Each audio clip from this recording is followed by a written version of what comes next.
Luffy अपना bag pack करके कहीं पे निकल पड़ा है और तभी पीछे से उसॉप और सांजी भगते हुए आते हैं और लूफी से बोलते हैं कि लूफी कहाँ पे जा रहे हो। लूफी पीछे मुड़ता है और उनसे बोलता है कि वो यहाँ पर रुककर कॉनिस और कॉनिस के पापा के ऊपर बोझ नहीं बनना चाहता, इसलिए वो अपने दोस्तों को ढूंढने के लिए जा रहा है। और फिर सांजी उससे बोलता है कि अगर ऐसी बात है तो तुम्हें वहां तक जाने का रास्ता तो पता ही होगा। और फिर लूफी सोच में पड़ जाता है। सांजी गुस्सा करके बोलता है तुम्हें तो रास्ता भी नहीं पता, तो तुम बैग पैक करके अकेले कहाँ पे जा रहे थे।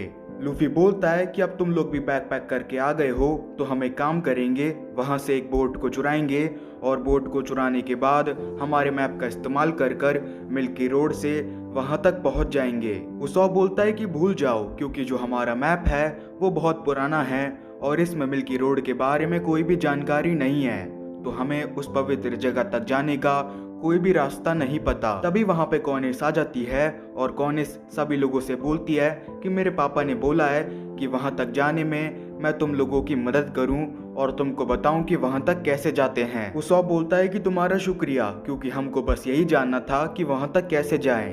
कॉनिस तो आ जाती है, लेकिन लूफी बड़े अजीब तरीके से कॉनिस को देखने लग जाता है और कॉनिस भी सब लोगों से बोलती है कि आओ मेरे साथ, मैं तुमको बताती हूँ कि वहां तक कैसे जाते हैं। और फिर सारे लोग कॉनिस के साथ चल पड़ते हैं, लेकिन झाड़ियों के पीछे वो पुलिस वालों का लीडर अभी भी उन पे नजर रखा हुआ है और बोलता है कि इनको तो अब पता चलेगा कि हम लोगों से पंगा लेने का नतीजा क्या होता है। फिर हमें सीन दिखाया जाता है कि कॉनिस सब लोगों को लवली स्ट्रीट नाम की जगह पे लेके जा रही है और बताती है कि यहीं से तुमको मिल्की रोड मिलेगा, जिससे तुम पवित्र जगह पे जा सकते हो और मैंने तुम लोगों के जाने के लिए एक बोट भी बुक करी है।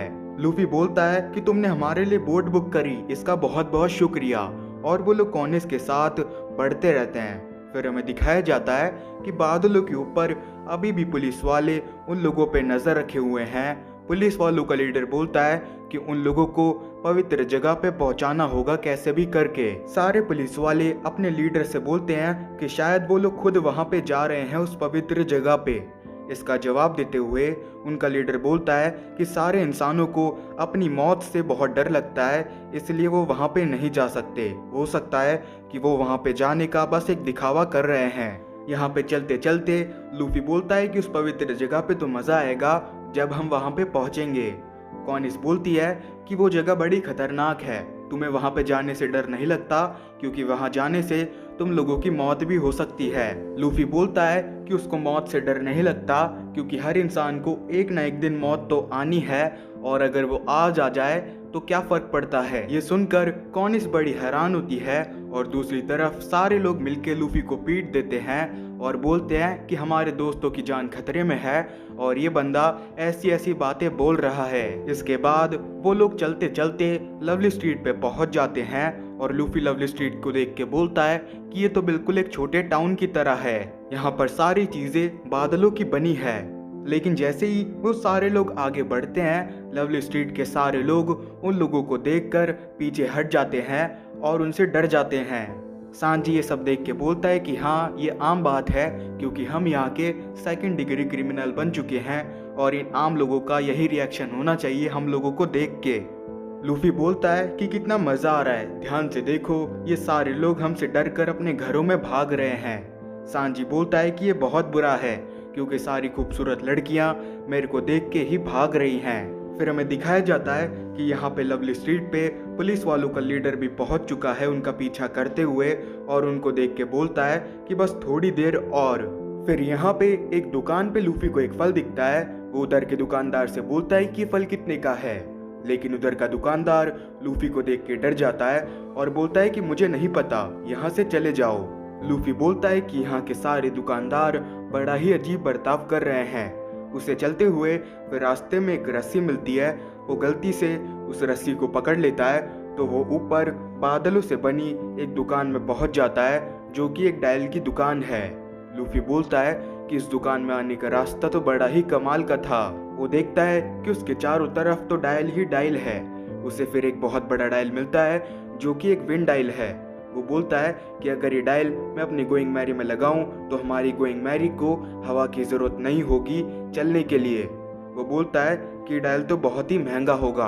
वो गलती से उस डायल के लगे बटन पे हाथ रख देता है तो वो डायल से निकली हवा लूफी को दूर फेंक देती है और लूफी वापस नीचे गिर जाता है। सांजी और उसॉप लूफी से बोलते हैं कि आखिर तुम क्या कर रहे हो, अभी अभी तुम आसमान से गिरे, ये सब खेलने का टाइम नहीं है, हमें हमारे दोस्तों को बचाना है।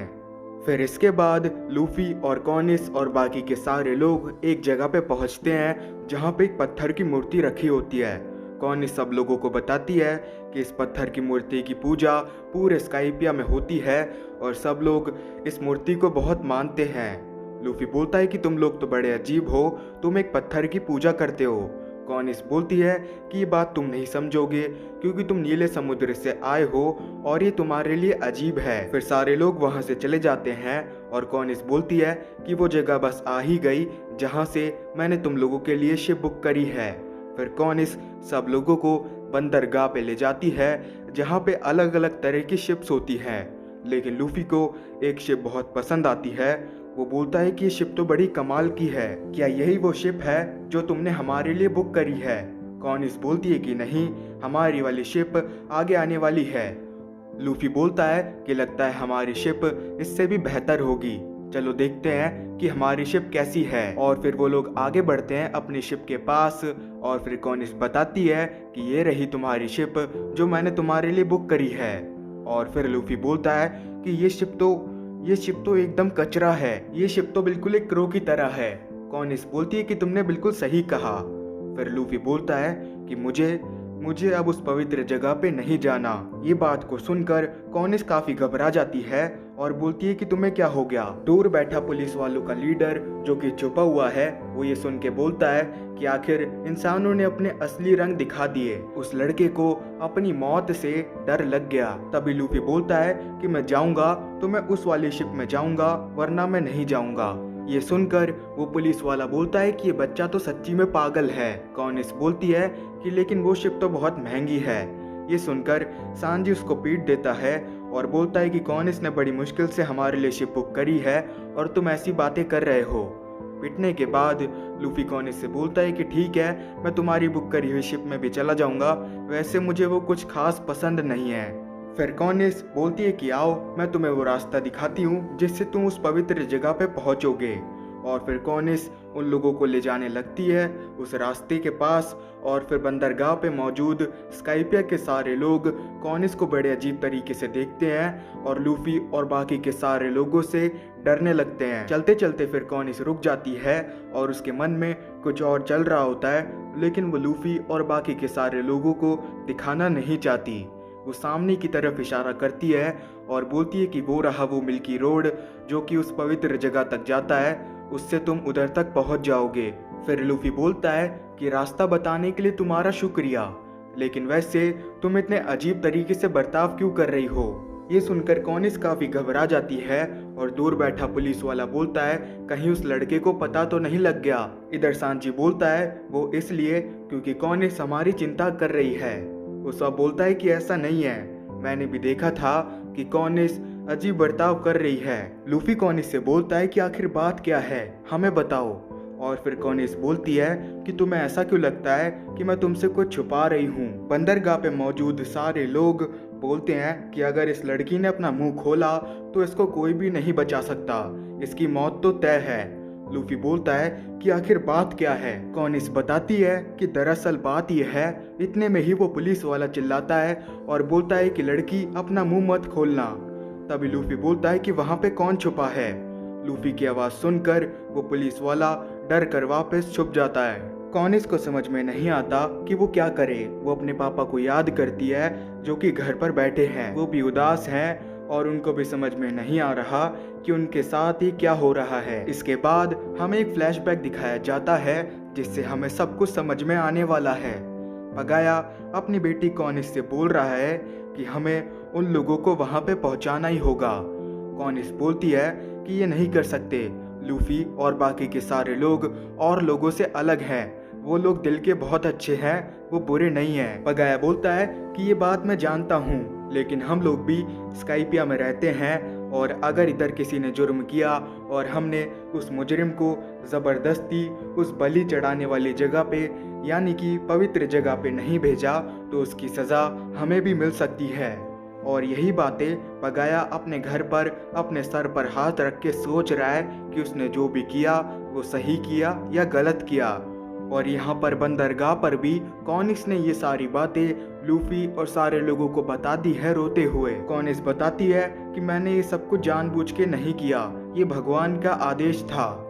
और बंदरगाह के सारे लोग बोल रहे हैं कि अब इस लड़की को कोई भी नहीं बचा सकता, इसने सबको सच बता दिया और भगवान के आदेश को तोड़ दिया। कॉनिस बताती है कि तुम्हारे बाकी के दोस्तों को भी अपर यार्ड हमने ही पहुंचाया है। सांजी ये सुन के बोलता है कि तुम ये क्या बोल रही हो। कॉनिस बताती है कि मैंने ही बोला था कि तुम लोग अपने शिप का एंकर उठा लो और वो एक सिग्नल था ताकि वो क्रैब वाला मॉन्स्टर उस शिप को उठा ले सही टाइम पे और अपर यार्ड ले जाए। हमने ही उस क्रैब को बुलाया था। ये सारी बातें सुनकर लूफी काफ़ी गुस्से में आ जाता है, लेकिन वो गुस्सा कॉनिस के लिए नहीं है, ये गुस्सा भगवान के लिए है। लूफी बोलता है कि तुमने जो किया उसमें कोई भी गलती नहीं है क्योंकि तुम्हारे पास कोई और चारा नहीं था। अगर तुम्हारी जगह कोई और होता तो वो भी यही करता अपनी जान बचाने के लिए। फिर सांजी, उसॉप और लूफी बोलते हैं कि हम तो वैसे ही अपर यार्ड यानी कि उस पवित्र जगह पर जाने वाले थे, लेकिन तुमने हमको ये बात बताकर अच्छा नहीं किया क्योंकि अब तुम्हारी जान खतरे में आ सकती है। तभी आसमान में से एक रोशनी दिखाई देती है। सारे लोग बोलते हैं कि ये तो भगवान की रोशनी है, भगवान इस लड़की को सज़ा देंगे, सारे लोग दूर हट जाओ, इसने इन लोगों को बात बता दी। सांजी और उसॉप बोलते हैं कि ये क्या चीज़ है। ये सारे लोगों की बातें सुनकर लूफी कॉनिस को हाथ में उठाता है और उस रोशनी से दूर भागने की कोशिश करता है। वो बोलता है कि मैं तुम्हें कुछ भी नहीं होने दूंगा, लेकिन वो रोशनी इतनी बड़ी होती है कि लूफी चिल्ला के बोलता है कि इसका कोई भी फायदा नहीं, हम उस रोशनी से नहीं बच पाएंगे। और कुछ सेकंड में ही वो रोशनी ज़मीन पे पड़ती है और चारों तरफ तबाही मच जाती है। चारों तरफ काला सा माहौल हो जाता है और धुआं छा जाती है और एक ज़ोर की आवाज़ आती है। थोड़ी देर बाद जब धुआं हटता है तो सारे लोग बोलते हैं कि वो दोनों कहाँ पे गए। सांजी लूफी और कॉनिस को आवाज़ लगाता है और बोलता है कि तुम दोनों कहाँ पे हो। और फिर पता लगता है कि उस रोशनी से ज़मीन के अंदर एक बहुत बड़ा गड्ढा हो गया है। सारे लोग बोलते हैं कि ये तो नामुमकिन है कि वो दोनों इस रोशनी से बचे होंगे, लेकिन तभी उस गड्ढे के अंदर से स्काई नाइट आता है अपने घोड़े पे सवार होके और उसके हाथों में कॉनिस और लूफी होते हैं। सांजी और उसॉप बोलते हैं तो स्काई नाइट ने इन दोनों को बचा लिया। स्काई नाइट बोलता है कि ये सब वो एनेरू करवा रहा है, लेकिन मैं इस लड़की की जान बचाऊंगा उस एनेरू से। और ये बोलने के बाद वो लूफी को नीचे उतार देता है और बोलता है कि तुम जिससे लड़ने जा रहे हो अभी उसकी ताकत का नमूना तुमने देख ही लिया होगा। लूफी बोलता है कि मुझे इससे कोई फ़र्क नहीं पड़ता कि वो कहीं का भगवान है, लेकिन उसने मेरे दोस्तों को नुकसान पहुंचाने की कोशिश करी है और ये मुझे बर्दाश्त नहीं, अब वो मेरे इन हाथों से नहीं बचेगा। स्काई नाइट बोलता है कि अपना ख्याल रखना और मैं कॉनिस को सही सलामत रखूँगा, और वो कॉनिस को लेके उधर से चला जाता है। जब स्काई नाइट हवा में ऊपर चला जाता है तो उसके पीछे बैठी कॉनिस बोलती है कि मुझे आपका असली नाम पता है, आपका असली नाम है गैनफॉल और हम सब जानते हैं कि आप कौन हो। फिर वो स्काई नाइट को भगवान कह के बुलाती है। वो बोलती है कि भगवान अब तो वापस आ जाओ। और यहाँ पे नीचे लूफी अपनी उस बोट पे बैठ चुका है जो कॉनिस ने उसके लिए बुक करी थी, और उसका एक्सेलेटर दबाता है और बोलता है कि अपर यार्ड हम आ रहे हैं। और पुलिस वालों का लीडर बड़ी हैरानी के साथ लूफी को देख रहा है। वो बोलता है कि अभी उन्होंने भगवान की ताकत का नमूना देखा और वो बिना डरे जा भी रहे हैं। और यहाँ पे लूफी अपनी बोट को लेकर निकल पड़ा है अपने दोस्तों को बचाने के लिए मिल्की रोड के रास्ते से अपर यार्ड। वैसे कहने को है बातें पर मन में दबाता चला आया